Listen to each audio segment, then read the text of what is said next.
Cher Cancer, voici votre guidance. Alors, sur le domaine professionnel, nous avons en énergie principale la clé et la nécessité, le roi de bâton, le 8 de bâton et l'as de coupe. Ok. Alors là, tout de suite, ce que ça me dit avec cette énergie générale, donc que sont la clé et la nécessité, c'est que j'ai l'impression que pour certains d'entre vous, il y a peut-être un besoin de changement. Alors soit vous travaillez dans des corporations urgentistes, pompiers, SAMU, voyez. Donc soit c'est votre domaine d'activité, soit c'est vraiment un besoin très net de changement dans le domaine professionnel. En tout cas, il y a un changement professionnel ici qui est en train de se préparer, qui sera plutôt positif, hein, avec la carte de la clé. Donc, je pense que pour certains d'entre vous, soit vous allez décider d'agir. Moi, j'ai l'impression que ça va pas traîner dans la tête. Certains l'ont déjà eu.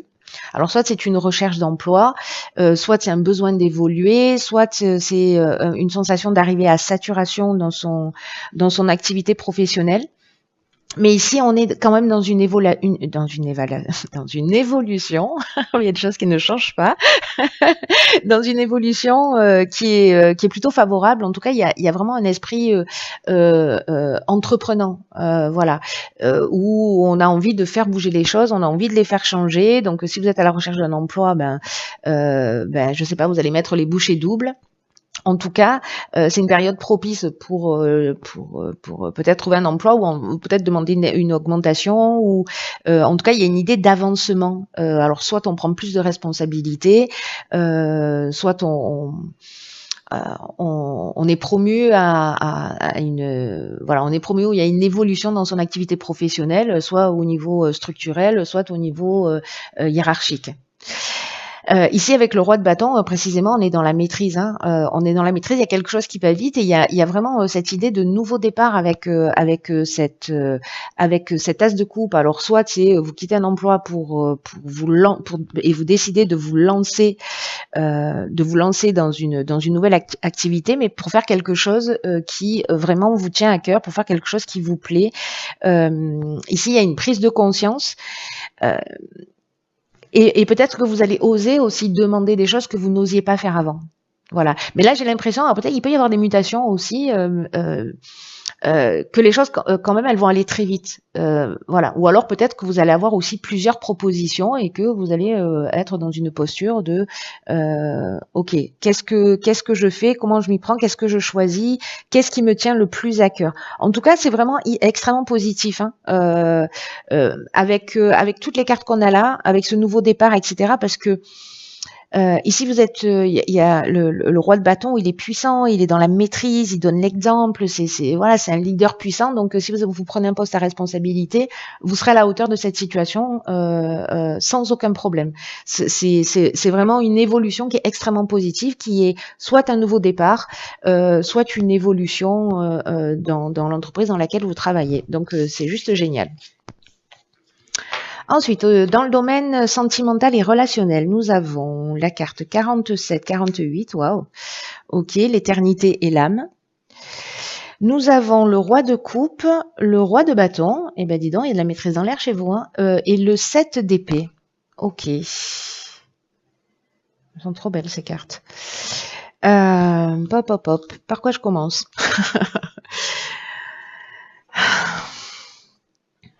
Je vais commencer par ces cartes-là d'énergie principale que sont l'éternité et l'âme.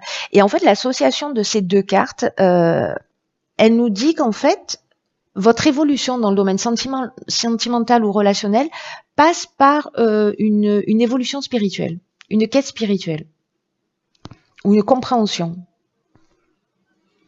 Donc peut-être certains d'entre vous ont besoin d'avoir un conjoint justement avec qui avoir, j'arrive pas à mettre les cartes de droite, avec qui avoir un niveau de conversation qui soit plus élevé. Peut-être que ça va s'ouvrir dans votre couple. Peut-être c'est votre conjoint qui va vous ouvrir à ça, c'est possible. Mais c'est comme s'il y avait des attentes, peut-être un peu plus importantes. Il y a peut-être quelqu'un, alors soit vous allez déclarer votre amour à quelqu'un, parce que ici avec le roi de coupe et le roi de bâton, c'est-à-dire que là on est sûr de soi, ou alors c'est lui qui va vous faire une déclaration. Ouais, c'est possible aussi. Une déclaration, parce que cette personne-là, donc homme ou femme, hein, ce cavalier, il est plutôt il y a une forme d'idéal, il y a une forme de sensibilité émotionnelle, il y a une invitation à l'amour, il a un côté romantique. Euh, il y a peut-être une idée aussi de secours émotionnel, c'est-à-dire quelqu'un là comme ça qui est dans la maîtrise, qui est sûr de lui, qui prend soin des autres, parce que le roi de bâton c'est ce qu'il fait, hein, il prend aussi soin des autres, hein, il est dans son royaume, mais il fait en sorte que tous les gens autour de lui se sentent bien. Donc soit c'est quelqu'un comme ça qui arrive dans votre vie, et je dirais qu'il y a un petit bémol avec ce 7 d'épée.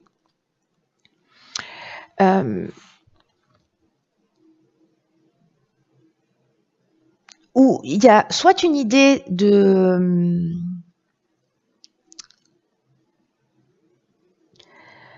s'éloigner de la vérité, ou peut-être d'éviter de prendre des responsabilités, c'est-à-dire peut-être d'éviter de s'engager, ou peut-être de ne pas oser. Il y a peut-être une idée aussi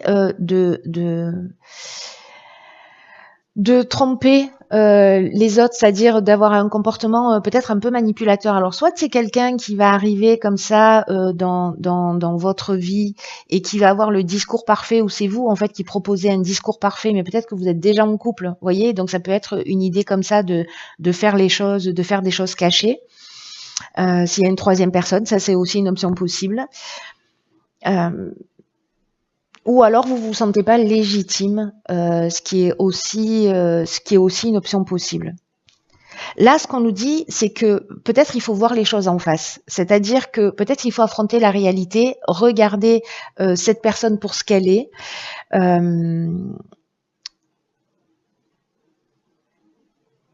De pas fuir une situation, parce que le 7 d'épée, peut-être qu'il est en train de fuir. Donc posez-vous les bonnes questions là au niveau sentimental ou relationnel, hein, parce que voilà, ça touche pas forcément le domaine sentimental.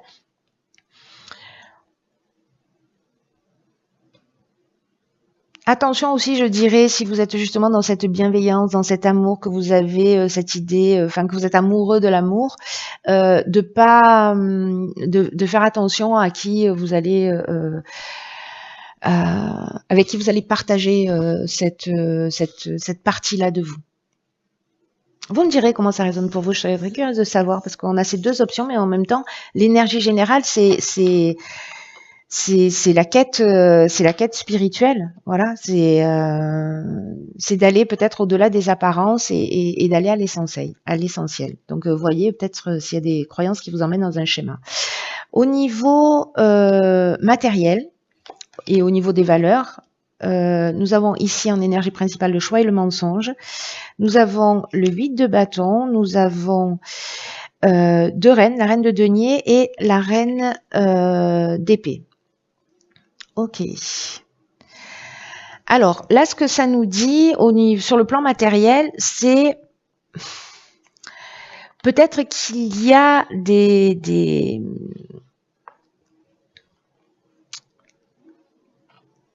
des contrats pas clairs, alors des choses qui sont pas claires, ou peut-être des documents qui ont été falsifiés pour des assurances ou pour je ne sais quoi, ou je ne sais pas ce que ça peut être, mais donc là attention, parce que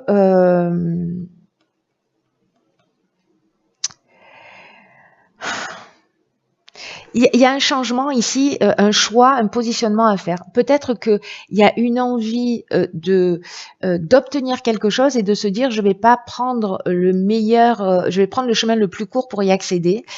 Là, on vous dit attention, voilà, réfléchissez bien à toutes les options que vous avez en face de vous. Effectivement, il y a peut-être l'option de faire des choses qui sont pas forcément légales, mais voilà, réfléchissez-y à deux fois. Moi, je pense, alors soit c'est quelque chose, c'est une énergie en face de vous. C'est possible aussi, hein, donc soyez vigilants quand même à ce niveau-là si vous avez des propositions. De lire entre les lignes, voilà. Ici, moi, j'ai l'impression qu'en fait, vous aurez les informations nécessaires parce que ici, il y a une idée quand même d'opportunité ou de choix multiples. Mais en tout cas, c'est comme s'il fallait changer d'attitude ou changer de regard, peut-être dans sa gestion matérielle, dans son rapport à l'argent, parce que ici, la reine d'épée, elle est lucide, elle voit les choses clairement, elle est dans une forme de maîtrise. On a deux reines là, et puis on a la reine de denier. La reine de denier, c'est le côté matériel, c'est la sécurité matérielle. Donc, j'ai l'impression que là, en fait, il va y avoir une occasion de changer d'angle de vue, mais aussi peut-être comme un test, vous voyez, peut-être parce qu'on va se précipiter dans une situation et on ne va pas voir en fait toutes les options. Et là, on vous dit, vous avez ces capacités. Voilà, n'oubliez pas qu'en fait, l'intérêt, c'est de vous mettre en sécurité, mais faites-le de la manière la plus juste possible. Prenez le temps de réfléchir pour savoir ce qui se cache derrière, pour savoir si vous êtes en conformité, si vous allez dormir tranquille, si vous pouvez vous regarder dans un miroir, et ne vous précipitez pas. Triez toutes les priorités, précisez vos intentions, faites préciser les intentions des personnes que vous avez en face de vous aussi, si c'est par exemple c'est un contrat de travail, mais il y a une idée de découvrir quelque chose de manquant, une information peut-être à laquelle vous n'avez pas accès, mais avec cette reine d'épée, moi je suis pas inquiète parce que j'ai l'impression que vous allez voir les choses clairement et que vous allez prendre la meilleure décision. Encore une fois, que ce soit vous que ce soit vous qui soyez dans cette énergie-là où il y a un changement de point de vue, ou quelqu'un en face de vous qui va vous proposer quelque chose et vous allez voilà, prendre le temps de réfléchir et trouver ce chaînon manquant. Alors, au niveau de l'évolution spirituelle, nous avons ici le Nadir. Alors, pas d'affolement, je sais que cette carte, elle fout la trouille. Nous avons la Maison Dieu, la Papesse et l'Ermite. Alors, je n'ai utilisé que les arcanes majeures pour l'évolution personnelle et l'évolution spirituelle. C'est un choix personnel. Voilà. Donc, hop, ici, vous voyez mieux. Alors, le Nadir, ça peut parler en fait d'absence de spiritualité d'une manière générale, mais le Nadir aussi, en astrologie, ça correspond au fond du ciel. Le fond du ciel, ça nous parle de l'hérédité, ça nous parle de la famille, de la psychogénéalogie, ça nous parle aussi de voilà de nos racines, de nos fondements, peut-être de notre enfance, de nos croyances. C'est aussi le subconscient, vous voyez, les croyances, celles auxquelles on n'a pas forcément accès. Ça nous parle aussi de tous nos sentiments, de tout ce qui de toutes nos émotions, de nos ressentis qui sont pas avoués.